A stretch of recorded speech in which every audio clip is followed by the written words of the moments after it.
everyone. I am Connor Garcia and I am from the Bataan Peninsula State University, Bulacan campus from the College of Education.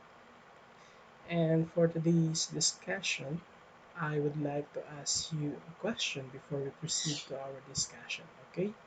So the question is, are you living the life you're meant to live? Now, assess yourself. Are you living the life you're meant to live? So as we go further and as we proceed to our discussion, I hope you can get some insights and inspiration to what I am talking about. And I hope that this question could guide you throughout the entire discussion. Okay, so as we proceed to the next slide, I want you to know the first topic or um, the title of our topic for today. It is called The Elegy Written in the Country Churchyard. It is written by Thomas Gray, and today I am Cana Garcia and I will be discussing the Elegy Written in the Country Churchyard. So before we proceed to the discussion of the poem, we should first know who is the man behind this poem. So he is Thomas Gray. He was born on December 26, 1716 and died on London on July 30, 1771. He is an English poet whose this poem is one of the best known of English lyric poems. Although his literary output was slight, he was the dominant poetic figure in the mid-18th century and a precursor of the Romantic movement. He was born in a prosperous but unhappy home. Gray was the sole survivor of the 12 children of a harsh and violent father and a long-suffering mother who operated a millinery business to educate him. A delicate and studious boy, he was sent to Eton in 1725 at the age of 8. So Gray's elegy written in the country churchyard presents the omniscient speaker who talks to the reader. First, he stands alone in a graveyard. He was deep in thought. While there, he thinks about dead people buried in the churchyard. The graveyard referred to here is the graveyard of the church of Stoke Poges, Buckinghamshire. The speaker contemplates, Gray contemplates the end of the human life throughout the poem. He remarks of the inevitability or the quality of being certain to happen or this is coming after long. This talks about the death of every individual that everyone should be facing at the end of their life. So, besides mourning the loss of someone, the speaker in the elegy reminds us or the readers that all people will die one day. Death is inevitable, just like what I have said, and it is unavoidable, and it is a natural thing. Um, when one dies tomorrow, a stranger will see the person's tombstone. Out of curiosity, he will ask about the person buried there to a villager. The villager will reply that he knew the man. He would add that he had seen him in various spots. Sometimes he will also remark that he had stopped seeing the man one day, and then he found that tombstone. So in the poem, Gray, the poet himself, writes the epitaph, or this is a praise or form of words written in memory of the person who died, especially in this inscription in the tombstone.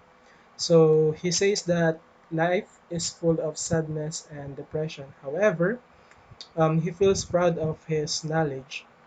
He calls it incomparable. It is different. In addition to this, he says that no one is perfect. And so he asks the reader not to judge anyone, particularly those people buried in the graveyard. So each and every soul is different and takes rest for eternity in the graveyard. In conclusion, the poet, through the speaker, ends the elegy by saying that death is an inevitable event that everyone must face.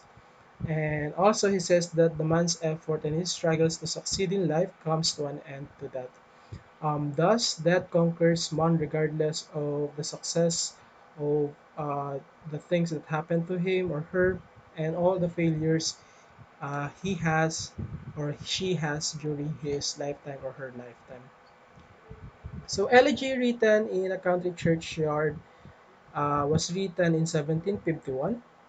Uh, this has the meditation and talks about the inevitability of death after all.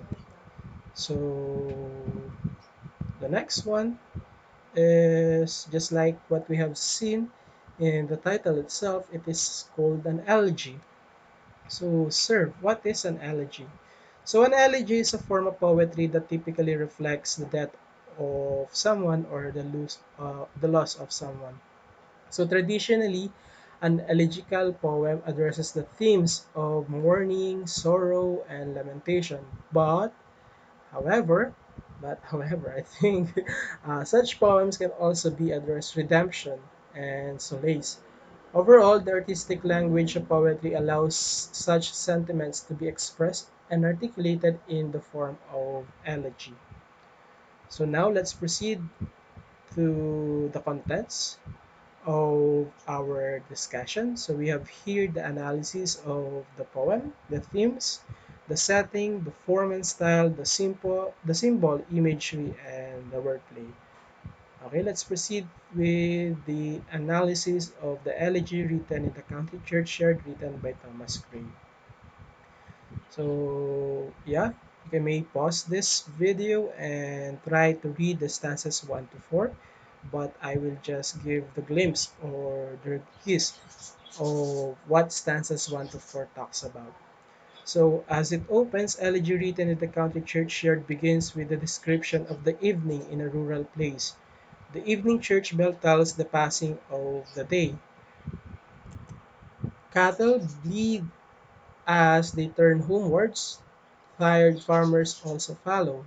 Darkness begins to cover the world. The speaker, that is the poet, is standing in the graveyard. All is quiet and peaceful, and there were no noise, and only the beetle buzzes in the old roots. Among a group of elm trees there is a graveyard. It belongs to the village. There are burials of the villagers' ancestors in the graveyard.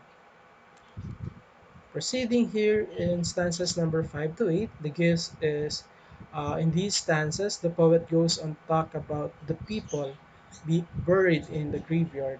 They are sleeping in beds that are low to the ground. No sound can wake them up.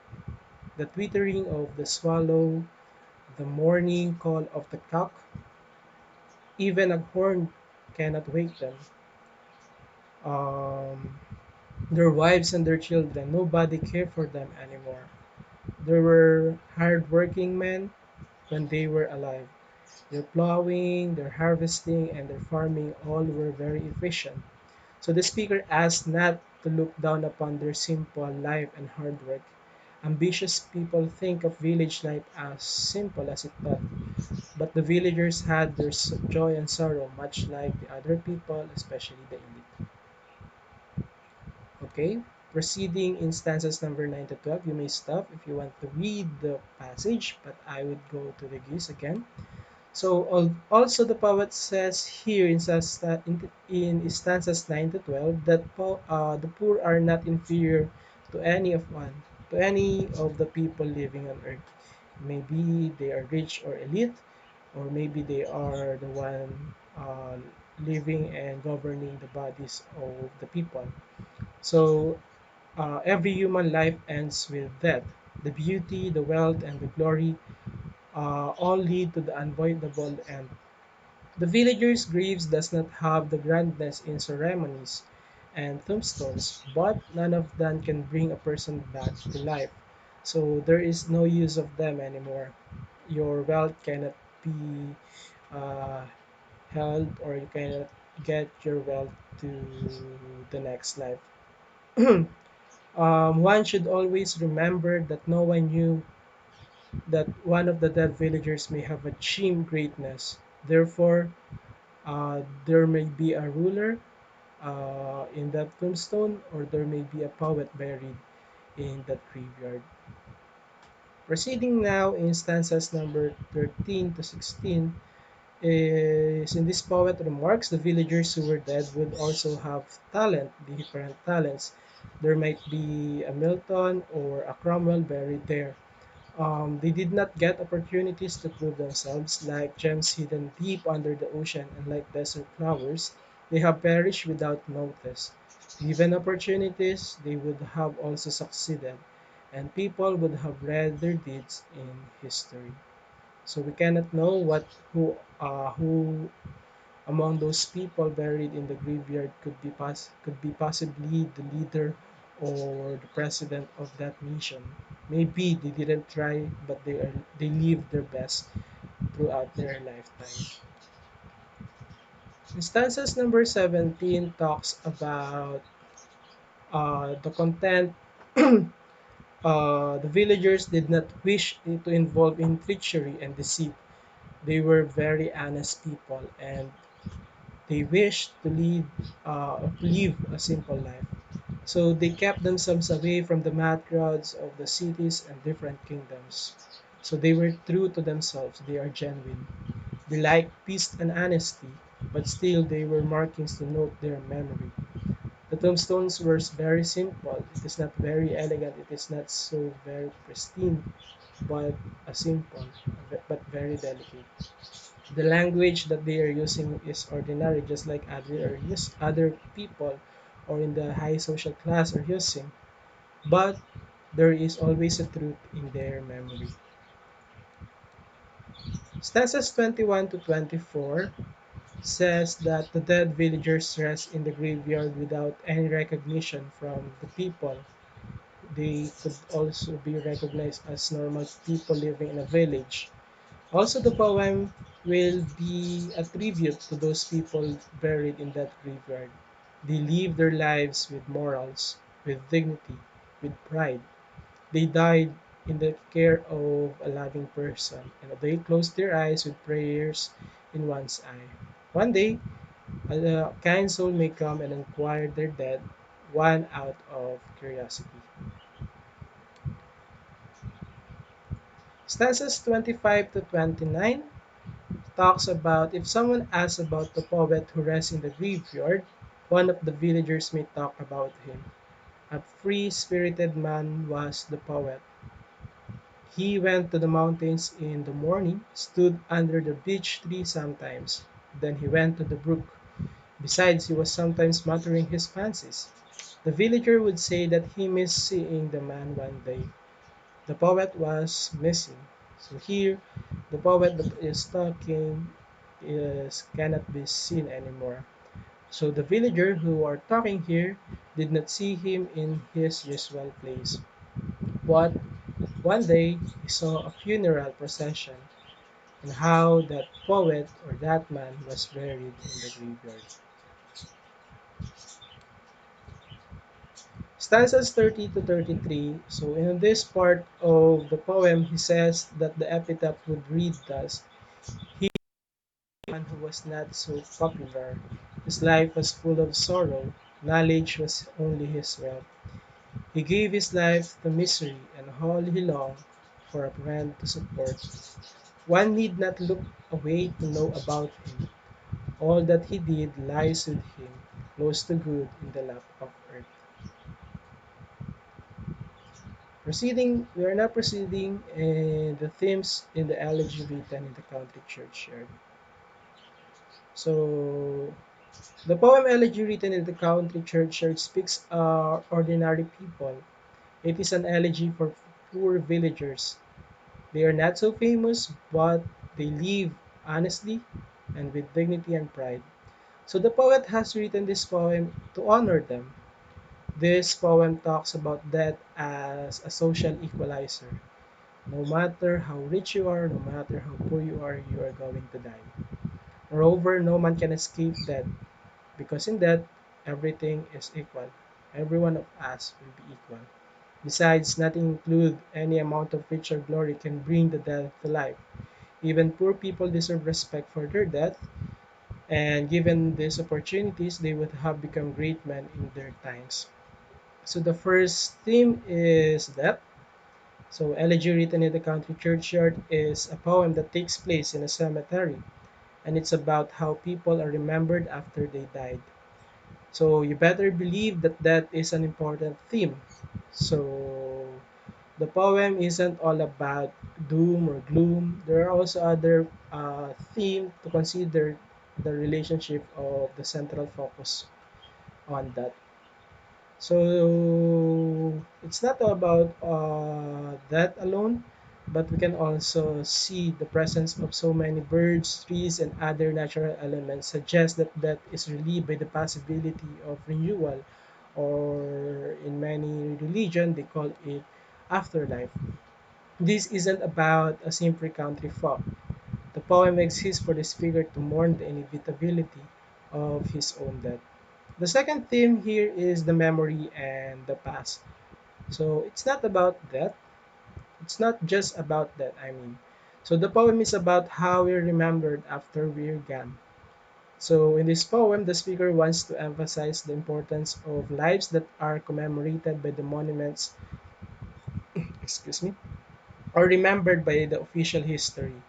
The lives of common people that could potentially have been the great poets or the great leaders of today's world, if only they have been recognized or remembered. So Thomas Gray suggests that that is democratizing. It strikes down the rich people as well as the poor people, but he goes further to suggest that we might be remembering the wrong people for the wrong things. The third theme is the man and the natural world. So there are plenty of natural images to counteract all of the doom and gloom, or can we say that? For Grace, the natural world seemed to have provided a source of hope and renewal. All of the natural stuff, after all, goes through the cycles of death and natural decay and comes into new life. Maybe he was hoping that human life would be the same or would do the same. So for Gray, nature and natural images represent cycles of death and renewal that provide the source of hope in the face of inevitability of death. The speaker evokes images of primeval nature to make sure that villagers seem to be more in touch with the cycles of life and death than typical city dwellers. The next theme is the society and class. Sure, you can sum up Grace Elegy Written in the Country Churchyard as a poem about death and mortality, but there's a lot more to look under the surface. Beneath all that stuff about death and questions is how it's best to be remembered the dead, and the implicit question that there has to do with their social class. After all, people don't have time to write fancy biographies of their lives or contemplate about their own death and mortality. All they have the time to do is to work, to stay alive, to eat, and to support their families. Nor do they have time or money to put up fancy monuments over their graves. Does this mean that their lives has less dignity or are less worthy of being remembered? So the last theme of this poem is isolation. So the speaker of Grace Elegy Written in Country Churchyard sure is excited to be left alone in a dark churchyard after the sun goes down. So what's up with that? Um, Maybe Gray is finding only his solitude, but we're guessing it is more than that. So the speaker emphasizes the solitude of each individual villager in his cell-like grave. You may refer to line 15, stanza 15. Since that isolates us all, it seems appropriate that the speaker should be completely alone during his musings about death and mortality. Because the speaker is contemplating the lives and deaths of complete strangers, it makes sense that he should imagine how his own death would be remembered by strangers as opposed by his own friends and family. Proceeding now is the setting. I have mentioned it a while ago, but we are going now to talk about this setting. So, as far as the setting and mood go, the time in is evening, and every living being on earth is retiring for the night. As the poem opens, the speaker is seen at the churchyard. He hears the usual Evening sounds, the church bell is ringing, the shepherds and their cattle are returning home after the day's work. So the location is rural. The atmosphere is subdued and melancholic. Darkness and silence fill the place except for the hooting of the owl, the buzz of the beetle, and the ringing of the bells. Regardless of all this gloom, the speaker stands in the middle of the tombstones in the graveyard, and while there he imagines the lives of the people, of the dead people who silently sleep there. So again, the graveyard of the church in Stockholm in Buckinghamshire. Let's now proceed with the form and style of Elegy Written in the Country Churchyard. So the poem Elegy Written in the Country Churchyard consists of 33 poems, including the epitaph. So each stanza has 4 lines. As an elegy, this poem mourns the death of ordinary men. And in this poem, the writer himself talks about the death and the lives of the middle class people or the farmer. So it follows the conventions of the elegiac tradition. Um, to begin with, elegy written in the country churchyard has heroic quatrains as stanzas. 4 lines with iambic pentameter constitute each stanza. A pentameter consists of 10 syllables. Also, the first and the third lines rhyme at the ending. The second and the fourth line rhyme with the ending of each stanza. Secondly, the rhyming scheme is A-B-A-B, C-D-C-D-E-F-E-F. Thirdly, and most importantly, the poem follows the conventions of an elegy. So there is a pastoral setting, however, there are no pastoral characters. The poem ends with its great content. It has beautifully executed figures of speech in the stanza that talks about the hidden gems and the desert flowers. Moving on, we are now going to discuss the symbols, imagery, and wordplay of the poem. So we have here the night and darkness.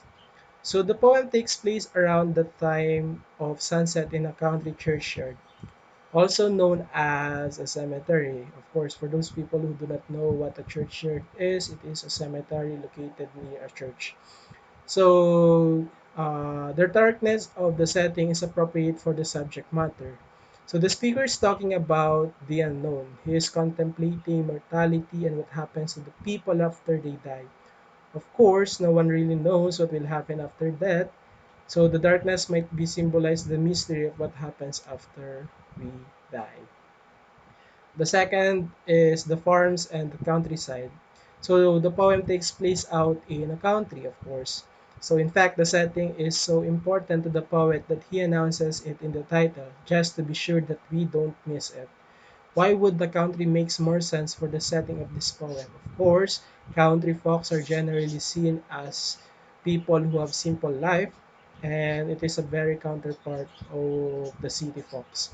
So since they are farmers, they are more in tune with the earth and with the nature that really matter. According to the speaker, things like the cycles of life and death. The third symbol here is the trees and the birds. So there are so many different species of tree and birds named in this poem, and we cannot list them all. So what are these trees and birds doing in the poem? They are more than just pretty landscape, and we are sure for that. So for one thing, they could add to the important natural setting of the poem, like the farms and the countryside. The trees and the birds remind us the cycle of life.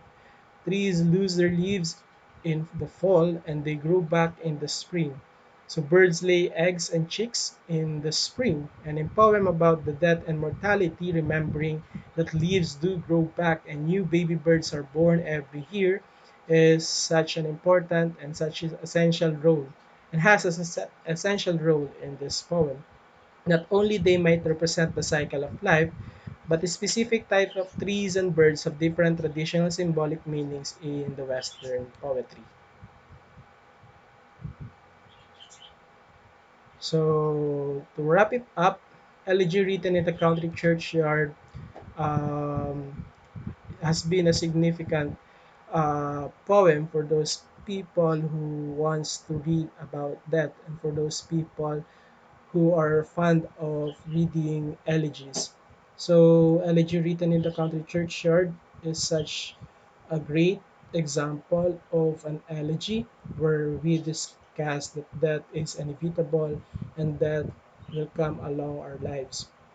And Gray wants us to remember that even though you live a simple life and you can't be written in the history, at least you live a decent and honest life. However, it is also mentioned that we should also remember those people at the cemetery or in the graveyard because they might be calling us or they might be needing some help. We should also remember that life is short and life could be possibly different from others. We should live the life we wanted, and that could be could happen soon in all of us. It is just the first one or the first come or the first one is the one who will be hit by that. So remember that Gray wants us to see the goodness of death, despite being the setting or it is the setting of this poem is at night. You should always remember that maybe there's a life after that. The possibilities that Gray uses these symbols like birds, the churchyard, and the night comes along with the possibility that there might be life after that. And yeah, just enjoy and live your moment because we didn't know, we don't know what will happen next. Maybe tomorrow, maybe soon, maybe next year, maybe after a decade. Remember to live your life to the fullest and be happy and content with what you have right now. Thank you for listening. And again, I am Connor Garcia from Bataan Peninsula State University, Balanga Campus. God bless us all. Stay safe.